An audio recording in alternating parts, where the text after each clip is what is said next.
ಈಗ ನಮ್ಮ ಕರ್ನಾಟಕದವರು ರಘು ಸಕಲೇಶ್ಪುರ ಅಂತ ಪ್ರಯಾಗ್ರಾಜ್ನಲ್ಲಿದ್ದಾರೆ. ಸದ್ಯ ನಮ್ಮೊಟ್ಟಿಗೆ ದೂರವಾಣಿ ಸಂಪರ್ಕದಲ್ಲಿದ್ದಾರೆ. ರಘು ಅವರೇ ನಮಸ್ತೆ. ರಘು ಅವರೇ, ನನ್ನ ಧ್ವನಿ ಕೇಳಿಸ್ತಾ ಇದೆಯಾ? ಕೇಳಿಸ್ತಿದೆ ಸರ್, ಕೇಳಿಸ್ತಿದೆ. ನಮಸ್ತೆ ರಘು ಸರ್, ಯಾವಾಗ ಪ್ರಯಾಗ್ರಾಜ್ ತಲುಪಿದ್ರಿ ನೀವು? ನಾವು ನಿನ್ನೆ ತಲುಪಿದ್ವಿ ಪ್ರಯಾಗ್ರಾಜ್ಗೆ, 28ನೇ ತಾರೀಕಿಗೆ ಮಧ್ಯಾಹ್ನ. ಓಕೆ. ಇವತ್ತು ಮೌನಿ ಅಮಾವಾಸ್ಯೆಯ ಸ್ನಾನಕ್ಕೆ ಅಂತ ಬಿಟ್ಟಿತ್ತು, ನಾವು ಹೋದಂಥವ್ರು. ನೀವು ಇವತ್ತು ಪುಣ್ಯ ಸ್ನಾನದಲ್ಲಿ ಭಾಗವಹಿಸಿದ್ದಾಯ್ತಾ? ಹೌದು, ಪುಣ್ಯ ಸ್ನಾನದಲ್ಲಿ ನಾವೆಲ್ಲ ಭಾಗವಹಿಸಿದ್ವಿ. ಓಕೆ. ಬಟ್ ಏನ್ ಸರ್, ನಿನ್ನೆ ಮಧ್ಯರಾತ್ರಿ ದುರಂತ ನಡೆದಿದೆ. ಕಾಲ್ ತುಳಿತದಲ್ಲಿ 15 ಜನ ಸಾವನ್ನಪ್ಪಿದ್ದಾರೆ ಅನ್ನೋ ವರದಿ ಆಗ್ತಾ ಇದೆ. ನಿಮಗೇನ್ ತಿಳಿದು ಬರ್ತಾ ಇದೆ ಅಲ್ಲಿದ್ದು? ಮಧ್ಯರಾತ್ರಿ ಅಂತ ಬಿಟ್ಟಂತಲ್ಲ, ಒಂದು 3-3:30 ಅಂತ ಅನ್ಸುತ್ತೆ. 3-3:30 ಸಮಯದಲ್ಲಿ ಎರಡೂ ಕಡೆಯಿಂದ ಜನ ಭಕ್ತರು ಜಾಸ್ತಿ ಬಂದಿದ್ದ ಕಾರಣ ಕಾಲ್ ತುಳಿತ ಆಗಿ ಒಂದು ಸ್ವಲ್ಪ ಜನ ಸಾವನ್ನಪ್ಪಿದ್ದಾರೆ. ಸುಮಾರು ಎಷ್ಟು ಜನ ಸಾವನ್ನಪ್ಪಿದ್ದಾರೆ ಅನ್ನೋದೇನಾದ್ರು ಗೊತ್ತಾಗ್ತಾ ಇದೆಯಾ ರಘು ಅವರೇ?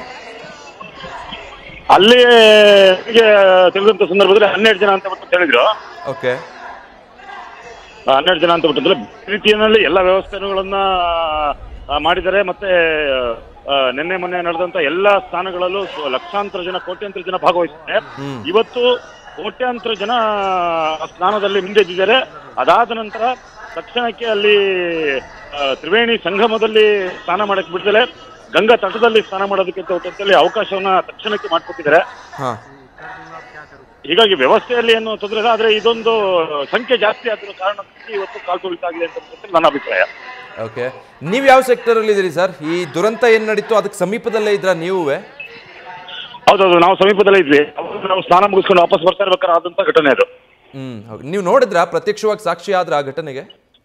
ಇಲ್ಲ, ಅದು ಆ ತಕ್ಷಣನೇ ಪೊಲೀಸು ಅದನ್ನ ಸುತ್ತುವರೆದು ಅಲ್ಲಿ ಬೇರೆ ಯಾರು ಸ್ನಾನಕ್ಕೆ ಬರದ ರೀತಿಯಲ್ಲಿ ಬದಲಾವಣೆ ಮಾಡಿಕೊಂಡು ವ್ಯವಸ್ಥೆನ ತಕ್ಷಣಕ್ಕೆ ನಿಯಂತ್ರಣ ಮಾಡಿದ್ದಾರೆ. ಓಕೆ. ಈಗ ಹೇಗಿದೆ ಅಲ್ಲಿ ಪರಿಸ್ಥಿತಿ? ಈಗ ಎಲ್ಲ ಜನಗಳಿಗೆ ಗೊತ್ತಿರೋ ಸಹ ನಿರೀಕ್ಷೆ ಇತ್ತು, ಅದಕ್ಕಿಂತ ಹೆಚ್ಚು ಸಂಖ್ಯೆ ಬರ್ತಾ ಇದ್ದಾರೆ.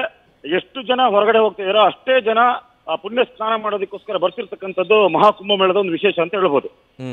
ಬಟ್ ನೀವು ಯಾವತ್ತು ವಾಪಸ್ ಹಿಂದಿರುಗಬೇಕು ಅನ್ಕೊಂಡಿದ್ರಿ? ಈಗ ಅಂದ್ಕೊಂಡ ಹಾಗೆ ಸಾಧ್ಯ ಆಗ್ತಿದ್ಯಾ ಅಥವಾ ಅಲ್ಲಿ ಸಿಕ್ಕಾಕೊಂಡಿದ್ದೀರಾ? ನಿಮ್ ಸಿಚುವೇಶನ್ ಏನಿದೆ?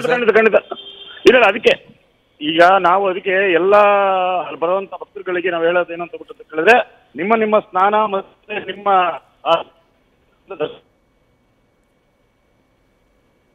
ರಕ್ಷಣೆ ಬರಬೇಕು ಅಂತ ಬಿಟ್ಟು ಅಂತ ಹೇಳುವಂಥದ್ದು. ಹಾಗಾಗಿ ನಾವು ಸಹ ನಮ್ಮ ಅಮೃತ ಸ್ನಾನ ಮುಗಿದ ತಕ್ಷಣ ನಾವು ಸಹ ಕಾರ್ಯಕರ್ತರುಗಳೆಲ್ಲ ಇವತ್ತು ಹೊರಟಿದ್ವಿ. ಸದ್ಯ ಎಲ್ಲಿ ಉಳ್ಕೊಂಡಿದ್ದೀರಾ? ವ್ಯವಸ್ಥೆಗಳಿದೆಯಾ ಅಥವಾ ಯಾವಾಗ ವಾಪಸ್ ಹೊರಡಬೇಕು ಅನ್ಕೊಂಡಿದ್ದೀರಾ? ವಿಶ್ವ ಹಿಂದೂ ಪರಿಷತ್ತಿನ ವ್ಯವಸ್ಥೆ ಇದೆ. ಒಂದು 7,000ಕ್ಕೂ ಹೆಚ್ಚು ಜನ ಗಂಟೆಗೆ ಬಂದು ಅಲ್ಲಿ ಸ್ನಾನವನ್ನು ಮಾಡಿ ಅಲ್ಲಿ ವ್ಯವಸ್ಥೆಯನ್ನು ಮುಗಿಸ್ಕೊಂಡು ಹೊರಡ್ತಾ ಇರುವಂಥದ್ದು.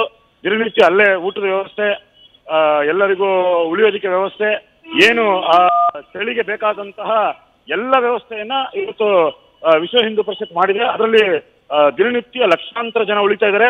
ಹಾಗೆ ಬೇರೆ ಬೇರೆ ಬಾಬಾ ರಾಮದೇವ್ ಇರ್ಬೋದು, ಮತ್ತೆ ರಾಜಸ್ಥಾನದ, ಗುಜರಾತಿನ, ಒರಿಸ್ಸಾದ ಯಾವ್ಯಾವ ರಾಜ್ಯದ ಅಲ್ಲಿಯ ಸ್ಥಳೀಯ ಸ್ವಾಮೀಜಿಗಳಿದ್ರೆ ಆ ಎಲ್ಲರೂ ವ್ಯವಸ್ಥೆಯನ್ನು ಮಾಡಿದ್ದಾರೆ. ಓಕೆ, ಕ್ಷೇಮವಾಗಿ ಬನ್ನಿ ಅಂತ ಹೇಳ್ತಾ ಥ್ಯಾಂಕ್ ಯು ಸರ್ ರಘು ಅವರೇ, ನ್ಯೂಸ್ ಫಸ್ಟ್ ಜೊತೆ ಮಾತನಾಡಿದ್ದಕ್ಕೆ.